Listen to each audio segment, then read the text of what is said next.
Então, eu coloquei que é uma aula de 4 horas, certo?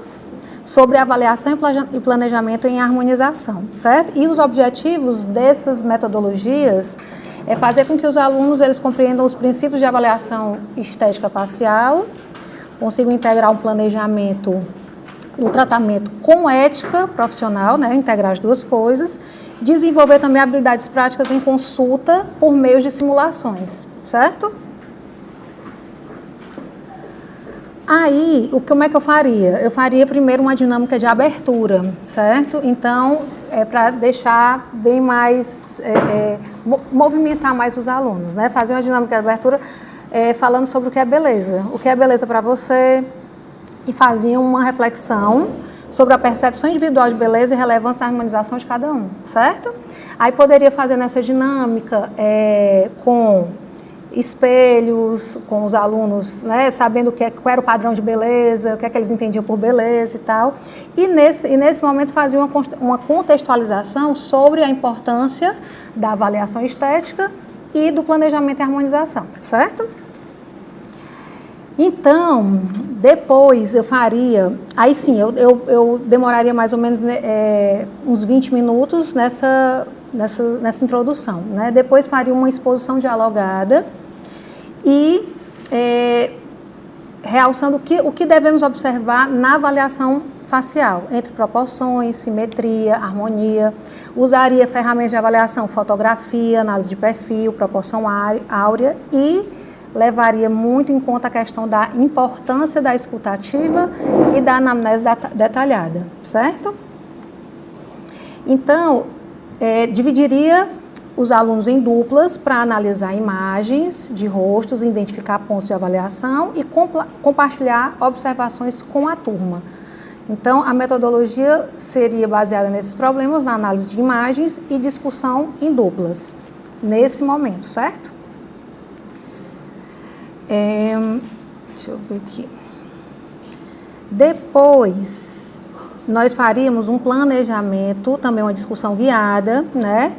Sobre o planejamento e tratamento personalizado, certo? Então, como construir um plano de tratamento personalizado, né?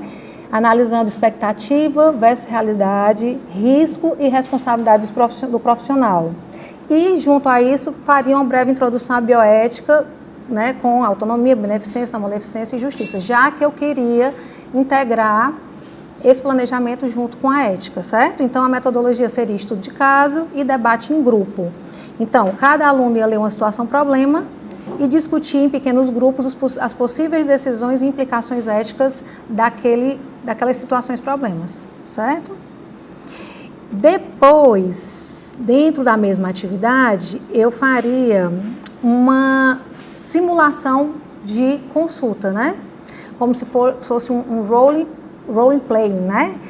Fazendo um consultório em cena, né? Fazia uma dinâmica de simulação, dividiria em grupos de 3, em trios, aí um faria o paciente, o outro o dentista e o outro o observador, com roteiros simples de consultas, né? Com demandas estéticas diferentes, com exemplos de preocupação, expectativa, restrições éticas. E aqui como aconteceria, né? O dentista ia conduzir a avaliação, ouvir o paciente, propor um plano de tratamento, explicando possibilidades e limites. O que faria o papel do paciente traria dúvidas e expectativas e o observador faria anotações sobre a comunicação, a empatia e o raciocínio ético que estava acontecendo, tá? Deixa-me ver. Depois a gente faria mais ou menos as reflexões finais, no caso que é o feedback, né? Os grupos compartilhariam desafios e aprendizados do que foi proposto, né? Debateria situações com dilemas éticos e dificuldade de comunicação. O papel do professor na hora é fazer apontamentos construtivos, reforçar boas práticas. E faríamos uma roda, para fazer um fechamento, uma roda de impressões. Isso aí dividiria o tempo em 20 minutos, depois 30 minutos, né, para essas dinâmicas. Fazia uma roda de impressão, onde cada aluno comenta um aprendizado-chave.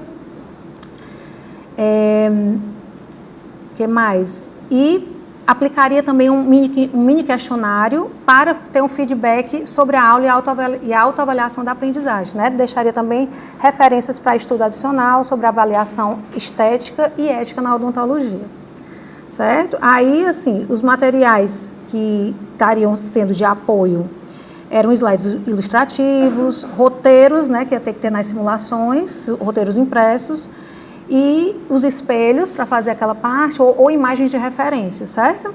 E as metodologias utilizadas foi a baseada em simulação, que foi o role play, né?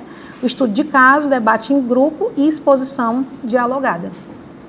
Ok? E é isso.